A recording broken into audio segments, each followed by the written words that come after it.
Hello, everyone. Thank you so much for joining and welcome to this webinar session. I am Fabio Bianconi, Managing Director for the Italian market. Over the next 45 minutes, we will be talking about virtual meetings in 2025 and best practices across Europe. Today, we are really excited to have with us Andrea, Cesare, Eduardo, and Max, experts on our leading markets in Europe. But before we get started, there are just a couple of things I want to tell you so you can get the most out of this webinar. Global investors have recently warned that Italy's new capital markets rules could undermine the country's corporate governance standards. Under these changes, companies may hold shareholder meetings behind closed doors.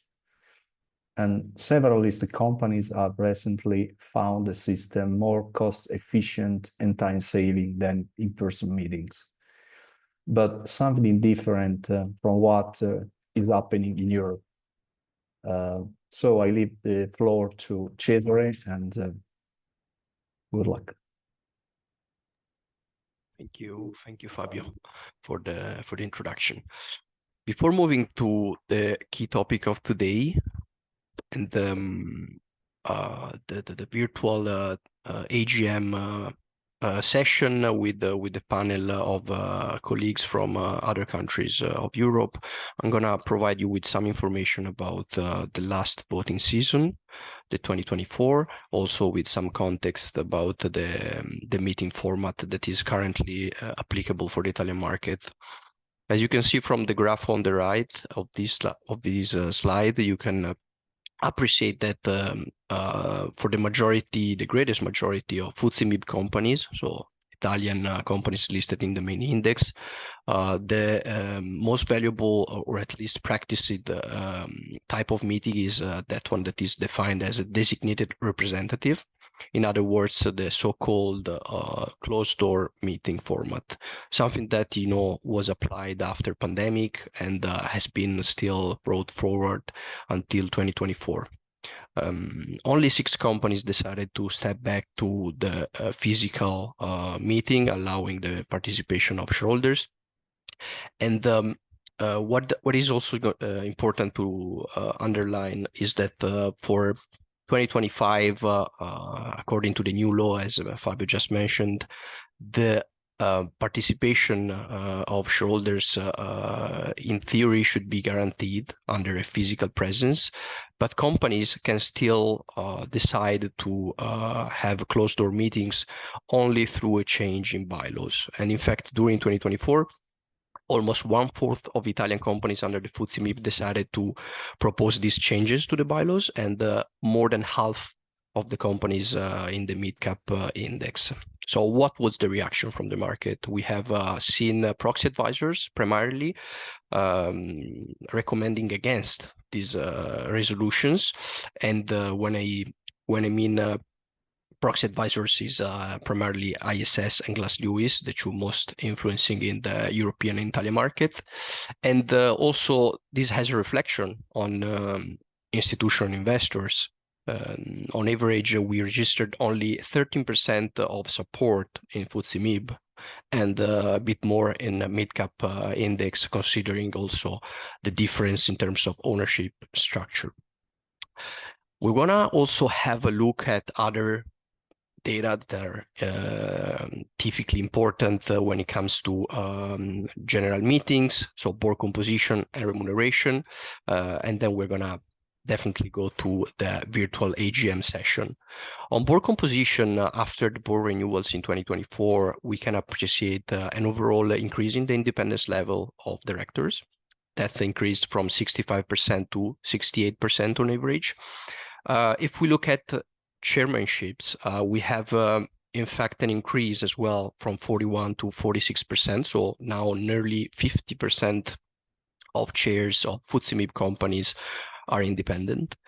For the gender, we have 44% female directors. That is unchanged from the previous year. Italy has been always remarkably on the front line for gender representation, at least in the board of directors. But if we look instead on the leadership, we have only 20% of boards that are chaired by women, a value that hasn't changed. And if we switch to the CEO's position, there is only one female CEO out of 34. So definitely a long way there to go in terms of gender representation. Remuneration remains the most contentious item. That is something we have the perception every year in the engagements that we conduct with our clients and investors. It is always the hottest topic, but nonetheless, we appreciated an increase in the overall support versus the previous year. In fact, for the remuneration policy and report, on average, we saw a 10% descent, so from all shareholders, and this is a 25% if we look only at the free float component. These values seem quite high, but at the same time, they are improved compared to the previous year when we had a 15% overall and 30% free float descent. Why do we have such an increase in support overall? Definitely because of improved practices and disclosures from companies, but at the same time, we had this reflected in the proxy advisors' recommendations. So there was a slight improvement on that side as well. Despite that, above 40% of companies received at least one negative recommendation from either ISS or Glass Lewis or both on the remuneration policy and report. And now we move to the panel.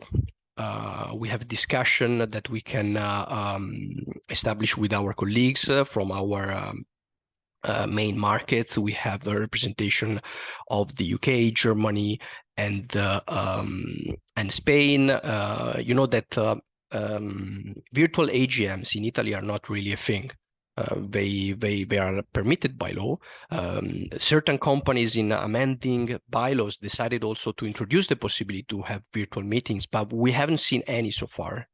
So what is the meaning of having virtual meetings? How these other legal frameworks in other countries enable these configurations? How the adoption of the format is implemented. We're going to see it now with our colleagues. So I'm honored and pleased to have Andrea from Frankfurt, the Managing Director of Germany. Max from London is a Corporate Governance Director for the UK market, and Eduardo from Madrid is a Corporate Governance Manager of Spain. And I'd like to kick off to begin with Andrea. In particular, as I said, Italy has no at least practice about virtual AGMs, but is it accurate, Andrea, to say that virtual AGMs are becoming increasingly popular in Germany? Yes, Cesare, it is, and a warm welcome also from my side, and thank you for having me here today. So yes, absolutely. In Germany, the virtual format has, in particular for the blue chips companies, become the format to be used. About 75% of the DAX 40 companies held their AGMs virtually since 2023, really, and it's became the most famous format to be used for large companies. We do see a smaller portion of smaller companies holding virtual AGMs, but in particular for the blue chip companies, it is the currently chosen and preferred format. And so far it goes very, very well. And the bottom line is that the German legislator already introduced a new law after the COVID pandemic. And once the companies received the approval from the annual general meeting, as I said before, many companies started to hold virtual annual general meetings. And so far it went very well. And the experience also on the investor side was very positive. Thank you, Andrea. But what are the reasons behind this trend, in your opinion? How did it impact the last 2024 voting season? Yeah, there are multiple reasons from a corporate perspective, I would say. And I don't think that they are very different to what you, Cesare, mentioned earlier. It's first of all costs. Secondly, of course, the possibility to also allow international investors to participate at the AGM who don't usually travel to a physical place to participate. There's also reasons to, further reduce the CO2 footprint and to have a more sustainable approach.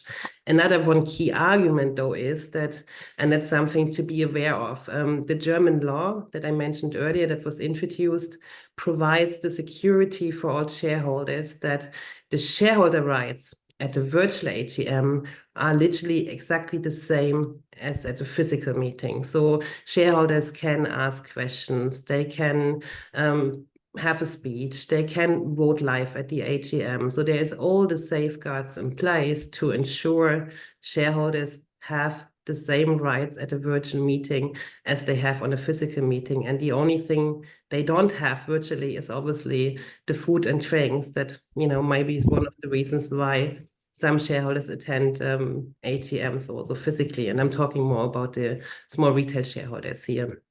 That's something the German law, implemented. That's something, of course, all German companies adhere to. And as I said before, this is one of the key arguments.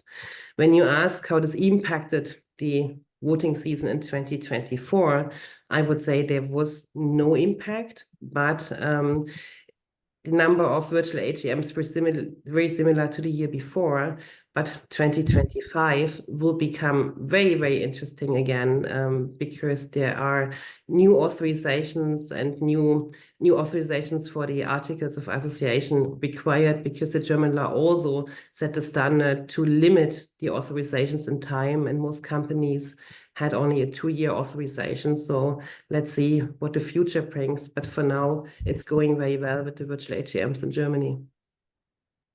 Thank you, Andrea. Yeah, let's definitely see. And interesting also to see that, the government and the practice then really wanted to guarantee shareholder rights in the convening of this new AGM format. I wonder now, looking at the UK and speaking to Max, what might be the different modalities under which UK companies can convene AGMs? Thanks, Cesare, and welcome everyone. Good morning. Thank you for having me here. Across the UK, not dissimilar to looking at the Italian market, the prevalence from a law perspective is that virtual AGMs aren't really seen very commonly.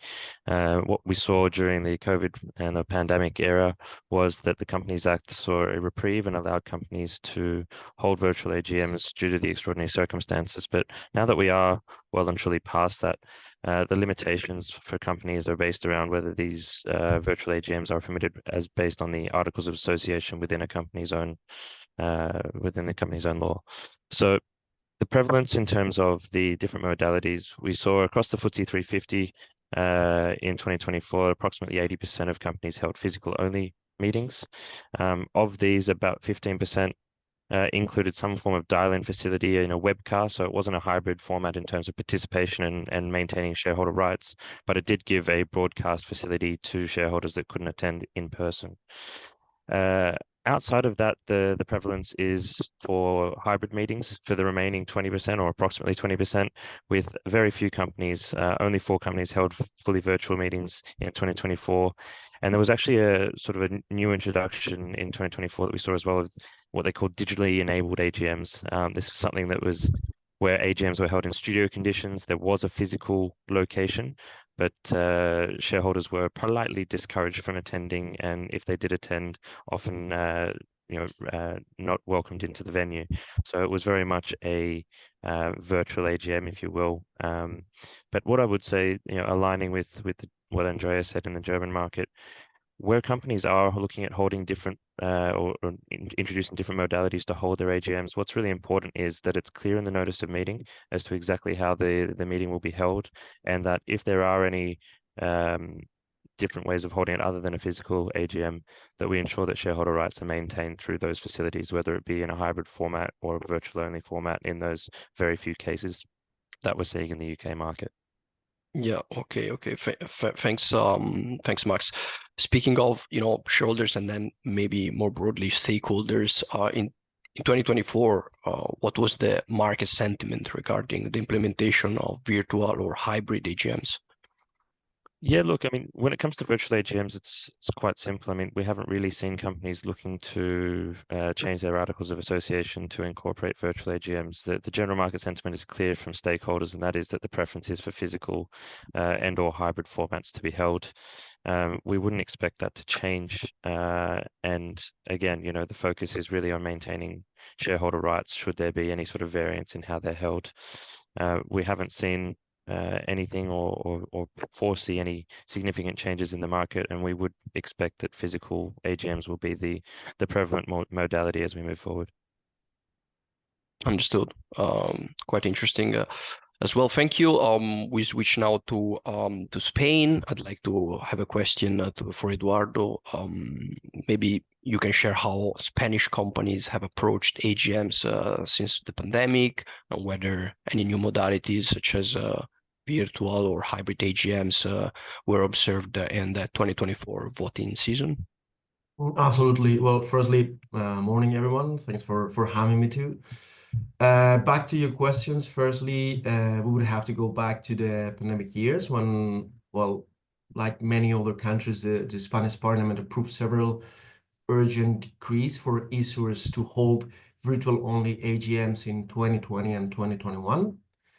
As a result of this, as you can imagine, this exclusively virtual environment to hold an AGM became the usual format for obvious reasons. Let's not forget all the restrictions of those years. But then soon after, further regulatory changes allowed companies to change their bylaws to include the possibility of adding a virtual component to their AGM in a permanent fashion. It was no longer something temporary. These changes in the law enabled that companies started approving amendments. The vast majority of the companies actually passed these bylaw modifications.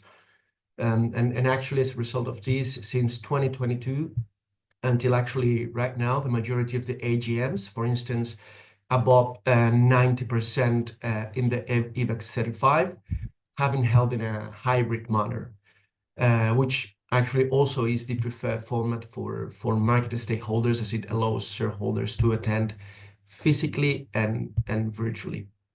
Therefore, as a result, right now we have a market, Spanish market, with hybrid AGMs are the new normal. All right, definitely quite a figure above 90% is definitely interesting as a practice. Now we get back to Andrea, also on a more forward-looking perspective and looking ahead to the imminent 2025 voting season. Andrea, what strategies should companies adopt to conduct virtual AGMs, considering the importance of this modality in Germany, and maybe manage investors' expectations effectively? Yeah, thanks. Let me just quickly, remind what I said earlier. As per the German law, companies are required to receive AGM approval for holding virtual AGMs. And as I mentioned, the law requires a maximum term of 5 years. However, many German investors, as well as the local proxy advisors, require a 2-year limitation, which most of the largest companies, which are the ones who held the virtual AGMs, actually adhere to. So hence, as I mentioned earlier, 2025 is going to be very interesting and exciting, because many large companies will have to ask the AGM in 2025 to get the article amendments approved again. And as you may know, and may also have seen, one of the major international proxy advisors, namely ISS, has slightly changed their approach, which was in 2023, when the first article authorizations were on the AGM agendas. ISS supported these, generally speaking. But now they've changed their approach, because they do expect companies not to proceed all the time with virtual-only meetings. And they would really like to see, at least once in a while, a physical AGM. Now, I told you earlier that the practice for the large companies in Germany, for most of the large companies, was to hold virtual AGM. Hence, for those, unless they change the format this year or commit to have a physical AGM, in the coming year, they're very, very likely to receive the opposition from one of the major proxy advisor, which will then, the companies require to take actions. I mean, all companies in Germany have used already the past month and will continue to do so to engage with investor. And this is really what I would suggest, you need to do as a company to manage expectations effectively, right? You need to make sure you're speaking to your largest shareholders, and views are very different. I mean, on the investor side, there are investors who really, really don't like virtual only AGMs, and there is investors who are perfectly fine. We've seen in particular the large international investors being rather supportive of the virtual format, while some smaller investors, really want the physical one. So when you ask me what to do, make sure you're speaking to investors, you communicate that shareholder rights are addressed appropriately, and there's no downside at the virtual format other than you're not there, eye to eye and in person and on the ground. Thanks, Andrea. Max, your predictions for the evolution of virtual AGMs in the UK for 2025? Do you see any potential, maybe challenges? Yeah, look, I think to put it very simply, we wouldn't expect any particular uptake in virtual only AGMs, given the limitations from Articles of Association and company law in general. What we have seen, which I mentioned before, is this sort of introduction of digitally enabled AGMs, where you've got a physical location under these studio conditions. Aligned with most markets, where there's strong retail shareholder bases, it really comes down to understanding your stakeholders and making sure you're adhering not just to the basic expectations of shareholder rights, but really listening to your stakeholders and making sure that they have the opportunity to speak to the board. This is one of, if not the only, opportunity for retail shareholders to really get in front of the board to ask them these questions and to have that sense of shareholder democracy that obviously the listed markets pride themselves on. So what we really need to ensure is that if companies are exploring options, perhaps in the UK, maybe these digitally enabled options, it really comes down to making sure you've got the shareholder views in mind and acknowledge the risk of any sort of activism or backlash from your retail shareholder base. It doesn't seem to be any sort of go forward or necessary reason to do so. So our advice to companies from a governance perspective is the physical meetings, the hybrid meetings where shareholder rights are maintained. These are sort of the preferences from the stakeholder groups across the UK market. And I'm sure we can really help, companies, clients to manage these expectations, to conduct engagements. Definitely an activity we can implement. Yes. Exactly right. Eduardo, do you see an increase in the use of maybe virtual-only AGMs in Spain in 2025? Actually, yes. It's indeed a debate that several Spanish issuers are having right now as we speak. In fact, we know that some companies have been researching on how the virtual-only AGM would be accepted by the market, partially inspired in the positive acceptance of this format in Germany, as Andrea has just explained a minute ago, and also in the US, where this type of virtual-only AGMs are kind of the new usual format to convey AGMs.